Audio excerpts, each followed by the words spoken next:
Do you want a quick and easy crochet project that you can put together in a weekend? Or do you just want something that is going to be simple to do but have a beautiful result? I have dug out my favorite crochet patterns that are quick to make, and I want to introduce you to the two newest free crochet patterns on the Lucy Kate Crochet website. There's a theme, and I reckon you can make them in a weekend if you didn't have anything else on. So first I'm going to show you the free patterns on the website at the moment, which I think you're going to really like. They are super cute. I didn't make all of them. My friend Sarah had this whole thing where she made this huge bunch of adorable quick patterns, and I'm going to show you some of them and some of mine, and then at the end my brand new patterns, and I will link them all down below. So if you want to go and check any of those out, all these patterns are ones that are completely free on the website. So let's dive in with the duck. I love this duck. This one, lovely and simple to put together. A great sort of maybe second or third crochet project. You've got a little bit under your belt there. You're willing to have a go with color changes. It's got an adorable expression, and I also feel like it would look really cute if you put those sparkly safety eyes in. Next, we've got my Himalayan crochet guinea pig. I really wanted to give a bit of a nod. I've got a lot of guinea pigs myself. They are too cute.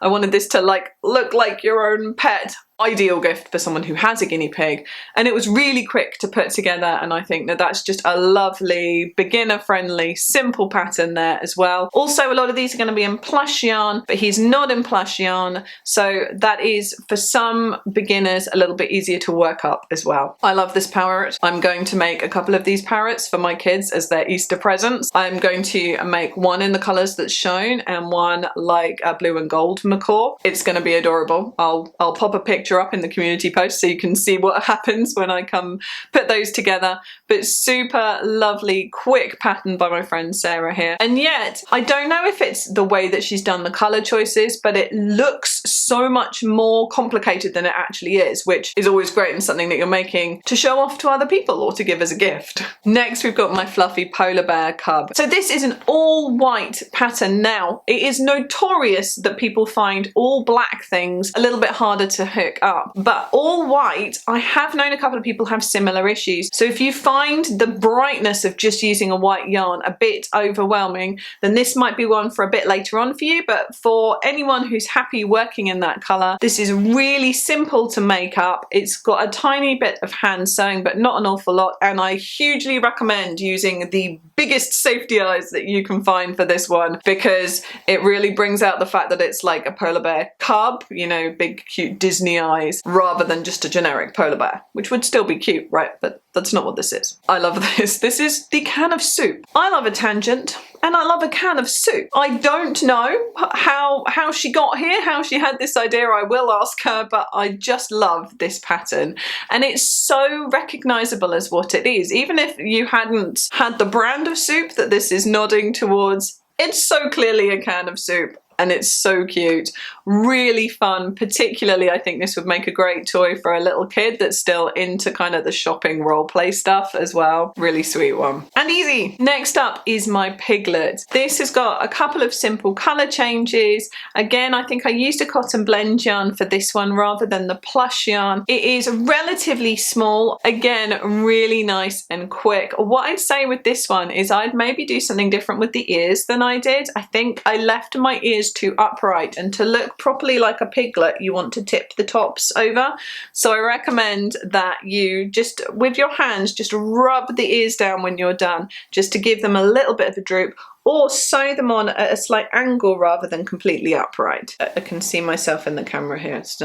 That's not a good look. I shouldn't do that. The eggplant, or aubergine if you're English. This is lovely, straightforward, and because of the iconic colour of this as a vegetable, instantly recognisable. You know exactly what you're getting. It's an eggplant. Or aubergine. My favourite thing about this rabbit is that she made it in green. You can always tell the quality of the structure of a pattern if you do it in a colour that is nothing to do with the actual thing and it's still instantly recognisable. I also love that she finished this off with some felt flowers around the top. Again, I've somehow managed to be far too seasonally appropriate with this Easter bunny. If you're looking for an Easter cute crochet quick project, that's a winner, isn't it? Next up, it's my sea turtle. I'm not a fan of plush yarn, but once again, this is in a plush yarn. I really love how that camo yarn came out. They still make it, and it is so nice because it gives a pattern within the project without you having to do a bunch of color changes. So that's quite cool. Next is the watermelon and the strawberry, and I couldn't tell you which one do I like best. Maybe the strawberry. I do like how she made the seeds on the strawberry. But again, super, super straightforward, but because of the nature of the colors of these, instantly recognizable as what you're making. Also, I think they'd make a really cool pair if you know, made one of each. The crochet owl is probably my favorite thing that Sarah has ever made, and that is saying a lot because I'm showing you a lot of things, but she's made even more. So some quite outstanding stuff, actually some blankets in particular, which blew my mind. But this owl, I love what she's done with this patterned yarn. I adore that she took a photo of it with glasses on. It is so instantly recognizable as an owl, and this is top tier beginner friendly stuff, this pattern. If you like them all and you're like, oh, but I'm nervous about working in the round or whatever, start with the owl. Super straightforward and adorable finish. Next, we've got the cats. Now, Sarah's made a few of these cats. I think that's like a tabby and a calico and a black cat. I mentioned before, working in black yarn can be a bit of a challenge if you're a beginner. So maybe go with the tabby or calico if that's the case for you. But all work around the same premise, all super adorable patterns. So black cat, more complicated for the black, but no color changes. And whereas the other one, there are some color changes, but they're brighter yarns. And if you want to do the black one and you are a bit new, just make sure you're working in some really good lighting and you'll probably be fine. Next, we've jumped madly into the fall or autumn part of the year. For a pumpkin, there's two different types of pumpkin here. They are both equally easy and equally cute. Really big fan of these. If you wanted to make like your own pumpkin patch for a Halloween display, you could start making them now and then there'd be dozens, wouldn't there? That would be cool. This teddy bear takes the iconic teddy bear plushie and breaks it into a form that literally any level of crochet can make. I love this one. I also think it would really look cute if you did it in a variety of different colors as well, so that could be a really fun thing to play around with. This potato made me laugh so much. It is potato sized, and unlike the others which have this blob shape to them, which makes for a lovely cozy cuddly toy, but also a nice straightforward shape, this also has the world's cutest arms and legs. Everyone who I have shown this pattern to has wanted it. It is wildly popular and totally adorable with obvious reasons.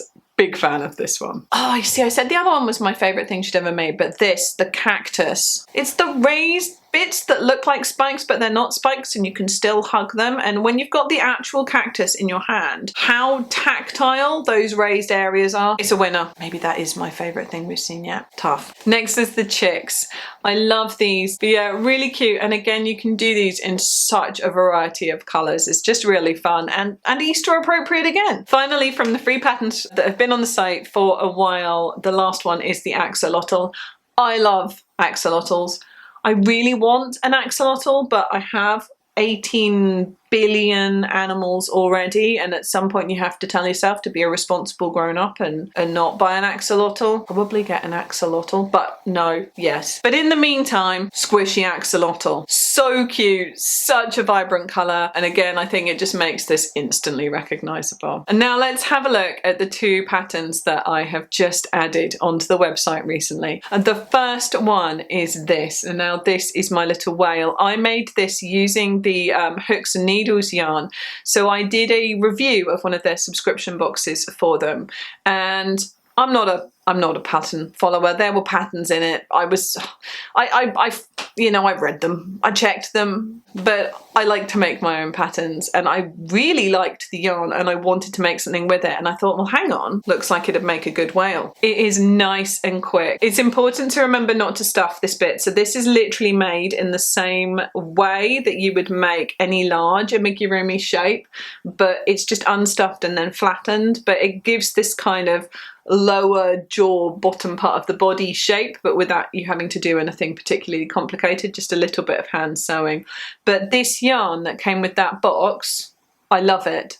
Really, really nice to work with, didn't split, no breaking problems, no catching. Really like it, really nice hooks and needles yarn. So I used that to make this. And then, because I like to get stuck on a theme, I made this guy. I have had such a long time of making sort of complicated things, like you can probably just about see behind me here, like all the different kind of horses and zebras and giraffes and okapi and stuff like that, which I do love to make, but I just wanted to make something a little bit less complex and a little bit fun. This is a jellyfish. What I did to make the jellyfish just look slightly sort of upgraded from the most basic is I just added a bit of detail here at the bottom of the body.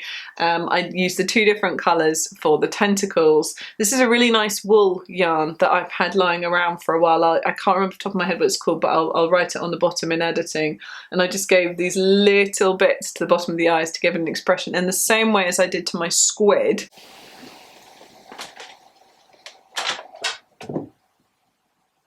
That wasn't what I wanted. At the top of the eyes. So here you go. Different yarn as you can see, but it's a similar styling. I think I might need to make a new sea creatures video soon. But yeah, so those are my new ones. All, again, they aren't as basic as some of the ones that you've seen, but I would absolutely categorize these also as beginner friendly patterns. And if you had a dedicated weekend, you could definitely make them up in that time. What's time consuming about this is making these chains with single crochets in that then you loop up. But again, it's the kind of thing that once you're in the rhythm, you can just sit and switch off your brain and listen to a podcast or watch some YouTube.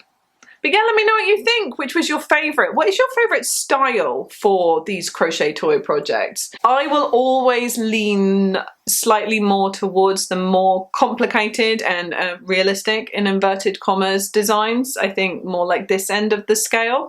But what do you like best? Do you like the cutesy toy, big fluffy ball style? Do you like the more complicated designs? I'd love to hear what you think. I'd love to hear what you think about all of these, and I'd love to chat to you in the comments section below, and I can't wait to see you there. Happy crocheting.